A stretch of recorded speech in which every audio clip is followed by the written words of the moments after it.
The Raja Saab movie విషయంలో ఎలా react అవ్వాలో అర్థం కావట్లేదు ప్రభాస్ అభిమానులకి. డిసెంబర్ నుంచి తప్పుకొని నెక్స్ట్ ఇయర్ సంక్రాంతికి రేసులోకి ఎంట్రీ ఇస్తున్న ఈ సినిమా ఆలస్యానికి రీజన్స్ ఏమై ఉంటాయా అని డిస్కస్ చేసుకుంటున్నారు darling fans. Pan India rebel star Prabhas హీరోగా మారుతి డైరెక్ట్ చేస్తున్న cinema the Raja Saab. Horror comedy back drop లో తెరకెక్కుతోన్న ఈ పాన్ ఇండియా సినిమా ముందు నుంచి చాలా రకాల రీజన్స్ తో షూటింగ్ డిలే అవుతూ వచ్చింది.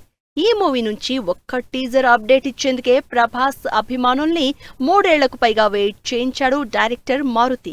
ఆ లేట్ ని రాజా సాబ్ మూవీని డిసెంబర్ 5న రిలీజ్ చేస్తున్నట్టు డేట్ అనౌన్స్ చేసి కవర్ చేశారు అనుకుంటే సినిమా మరోసారి వాయిదా పడి డార్లింగ్ ఫ్యాన్స్ ని మరింత డిసప్పాయింట్ చేశారు మారుతి.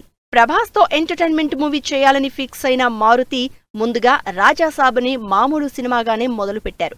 అయితే ఇండియా వైడ్ ప్రభాస్ కి ఉన్న పాన్ ఇండియా క్రేజ్ ని వాడుకోవాలని డిసైడ్ అయిన మారుతి రాజా సాబ్ సినిమాని పాన్ ఇండియా ప్రాజెక్ట్ గా అనౌన్స్ చేయడంతో సినిమా స్కేల్ అమాంతం పెరిగిపోయింది. అందుకు తగ్గట్లు బడ్జెట్, కాస్టింగ్, భారీ సెట్స్ ఇలా అన్ని రకాల ప్రొడక్షన్ ఎలిమెంట్స్ సెట్ చేసుకునేందుకే మారుతికి చాలా టైం పట్టింది. ఇలా 2022 అక్టోబర్లో మొదలైన ఈ సినిమా 3 ఏళ్లకు పైగా షూటింగ్ జరుపుకుంటూనే ఉంది. ప్రజెంట్ రాజాసాబ్ సినిమా టాకీపార్ట్ కి సంబంధించిన షూటింగ్ మొత్తం కంప్లీట్ అయినట్లు తెలుస్తోంది. కేవలం సాంగ్స్ పోస్ట్ ప్రొడక్షన్ వర్క్ మాత్రమే బ్యాలెన్స్ ఉన్నట్లు సమాచారం. ప్రస్తుతం సాంగ్స్ షూట్ కు అవసరమైన సెట్స్ పనిలో ఉన్నారు Maruthi. Rajasaab cinema shooting delay మీద చాలా ఎఫెక్ట్ చూపాయి. టాలీవుడ్ 18 రోజుల సమ్మె ఎఫెక్ట్, మరికొన్ని లీగల్ ప్రొసీడింగ్స్, లేదంటే ఇప్పటికే రాజాసాబ్ సాంగ్స్ షూట్ పనులు స్టార్ట్ చేసుండేవారు మారుతి. ఇలా రకరకాల రీజన్స్ తో డిలే అవుతూ 2026 పొంగల్ బరిలో దిగుతోంది ది రాజా సాబ్ సినిమా.